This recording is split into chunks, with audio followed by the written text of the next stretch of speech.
Well, about 4 years ago, I finally came out with the story and went ahead and shared my crash. It was hard, but back when we had the conferences pre-COVID, we had lots of national conferences, and if I was keynoting, I finally got to the point where I would share my crash and talk to them about their self-care. And the amount of people that would come up to me and say, "Thank you, I'm right on the cuff right now," helped me understand that even though it was uncomfortable for me to talk about it, that it was necessary. And so I talk about that a lot now.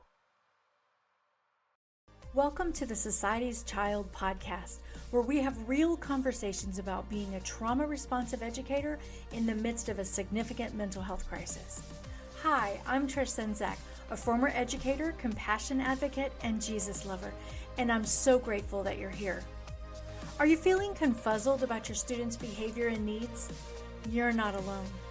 If trauma-informed strategies leave you wondering, what's next? Don't worry.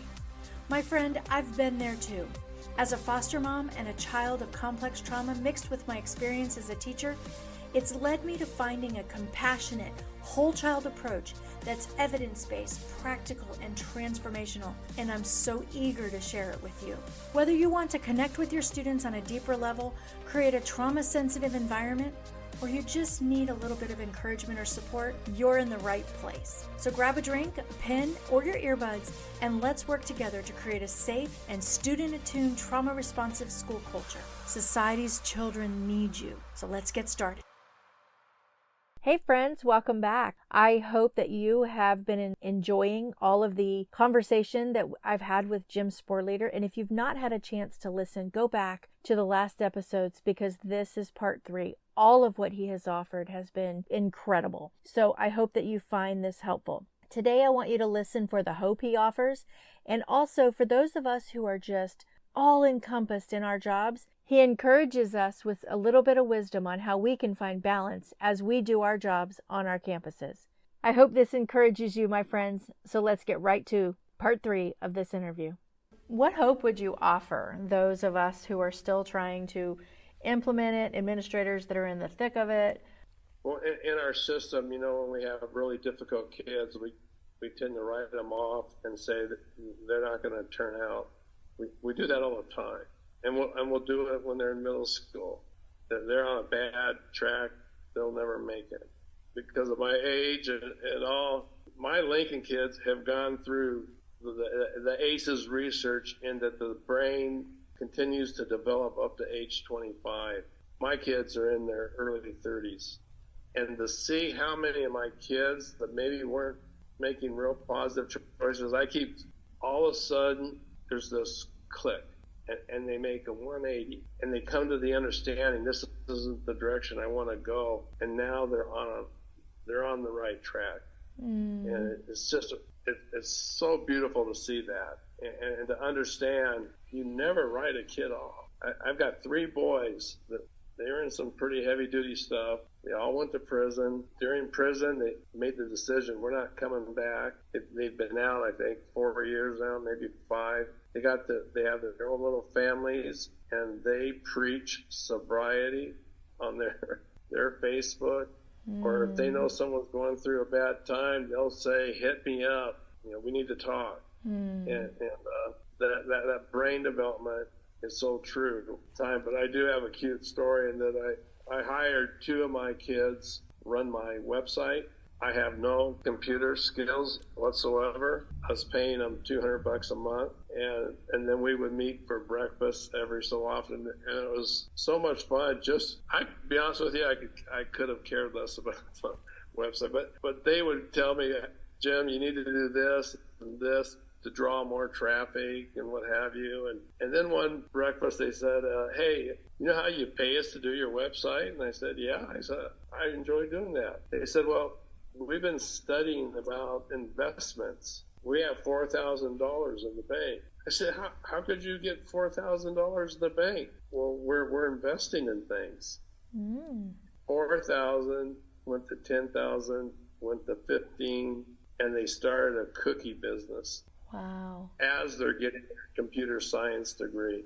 And they built a cart that they could drive wherever. And Walla Walla's a wine dynasty. The wineries were inviting their cookie cart out when they brought food trucks out for special events. It's such a cool story. The cookie business was so busy that it was getting in the way of them finishing up on their degrees, so they've kind of closed it down a little bit so they can get their degrees taken care of, which, again, they're very, very close. Here's two kids, family backgrounds, drug addiction, and what have you, and they wanted a new path. So. That's awesome. No matter how difficult it seems right now, and these kids that are sitting in front of you, that it seems hopeless, there's always a chance that they can turn around. And if we just stay the course and we keep at it, it's going to turn out into, beautiful things when we can look back. And I love how you're able to kind of look at these kids and go, you know what? It was difficult back then, but look at where they are now and look at what they're doing. They're making great decisions. To even pull back on your business to focus on your education for kids that are coming through that, I think that's remarkable. And it's a caring adult in their life who's consistent with them. And I'm so glad that you were there for them. I think they're blessed to have you, and I think it's super cool that we get to relish in that story. And for those of us who are sitting here on the side of it, that it's not so hopeful right now, to be able to see that hope it's such a blessing, and that's a moment of gratitude. So I appreciate you sharing that. That's awesome. So let's think about this from an administrator's point of view, and the day in and day out, especially for administrators who are in really tough schools dealing with a lot of kids. When you were speaking a minute ago, I was picturing some administrators who have what we would call the repeat offenders in their office. And at the end of the day, some of these administrators and principals are going home with heavy hearts and a lot of angst in their mind and so much just bothering them. And it's a lot to take home, in addition to what's going on with teachers and staff and resistance or whatever. What would you say to an administrator in terms of their own self-care or their own balance, or trying to balance this and come to a place of being able to show up and have all that energy to give, but also have the energy to go home and be with family and balance that out? That's a great question. And I didn't handle it well myself. So everything was for my kids. I justified my stress, but my kids came first. I love my staff. I tried to take as much out of their pockets so that they could still keep building the relationships. Even though we were doing incredible things, I was incredibly stressed. Mm-hmm. Didn't necessarily show it. At the same time, especially my last year, at the same time, our state passed legislation on the graduation requirements, which was the most punitive graduation requirement in the entire nation. Mm. And I was trying to take on our legislators. It was immoral what they did. They kept it so quiet. I was doing everything I could from Walla Walla to try to engage with representatives in Olympia. I even got nasty on Twitter. I was so angry at what they were doing and how they were sneaking it through. They passed it in 6 years before they finally corrected it. Thousands of kids were denied their diploma because they didn't pass one of the state tests, but they completed every other thing that we would have asked them. So I had that stress at the same time. In the last year, my wife would call me and say, honey, you've got to come home. And I literally lost track of time. I mean, I'd say, well, what time is it? 6 o'clock, at 6:30. And I'd go home and eat, and then I'd get right on the computer and start trying to fight the legislators or try to keep what I thought or who were recommended to me as key people to contact to try to break this thing open to the public as to what was happening. I actually did that 6 days a week, hours and hours.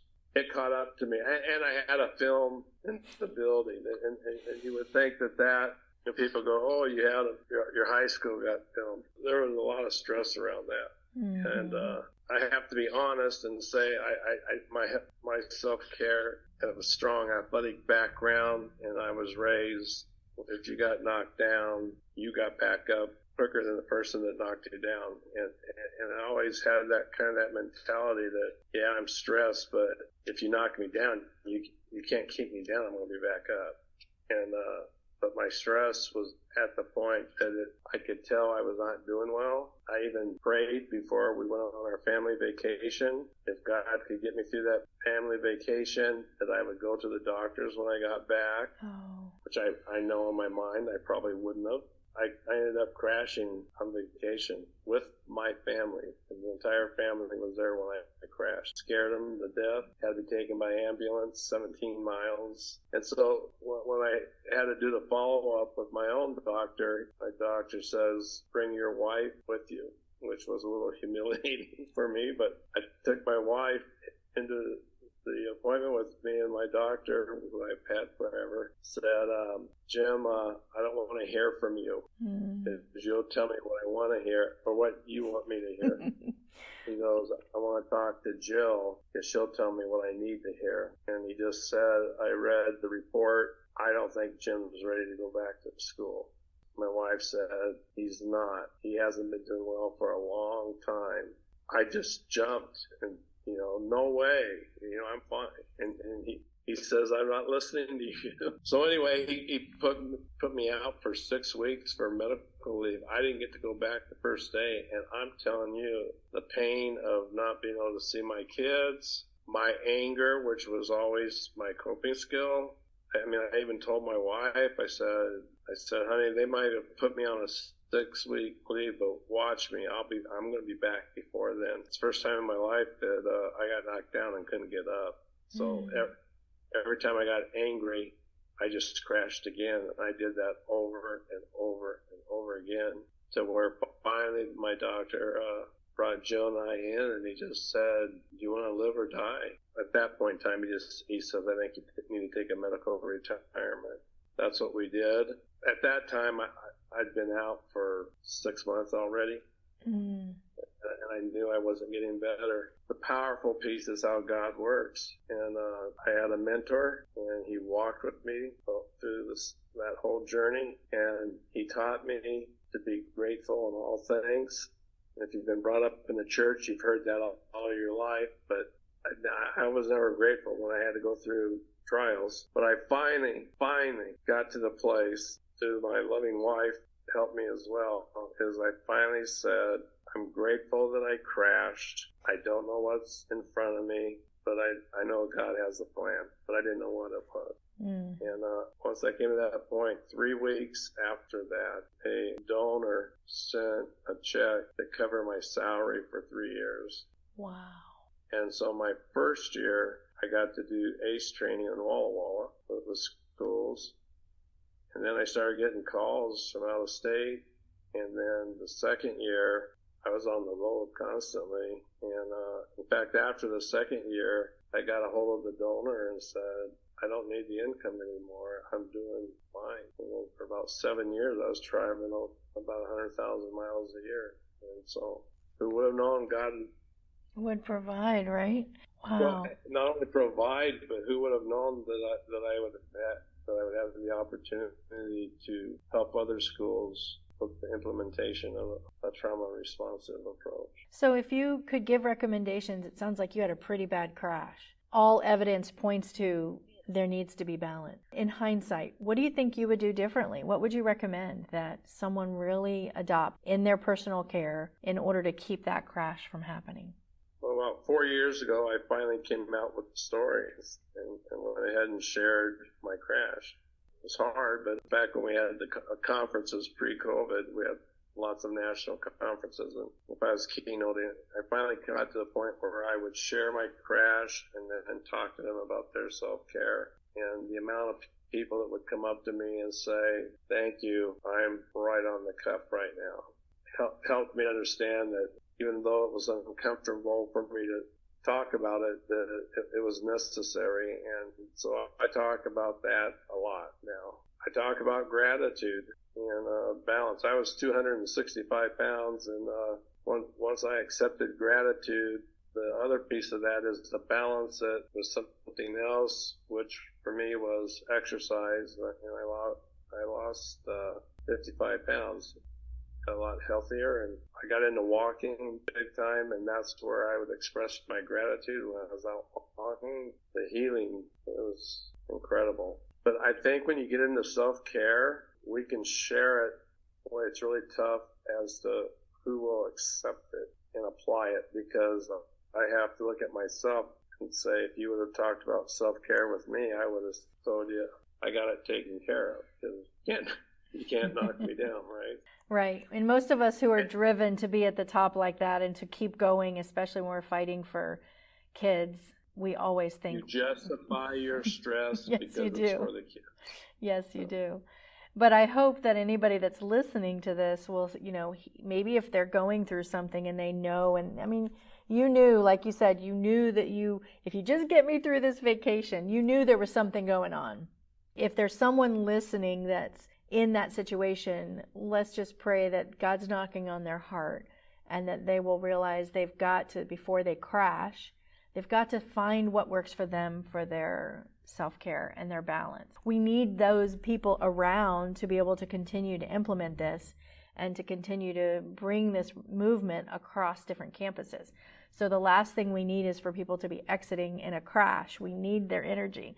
So this is an urgent call to those who have this calling to really work on your self-care so that you're here for the kids in the long run. And I hope that's what people are taking out of this. So I really appreciate you sharing your story, because I didn't know that part. One last question before we kind of go, or really kind of two questions.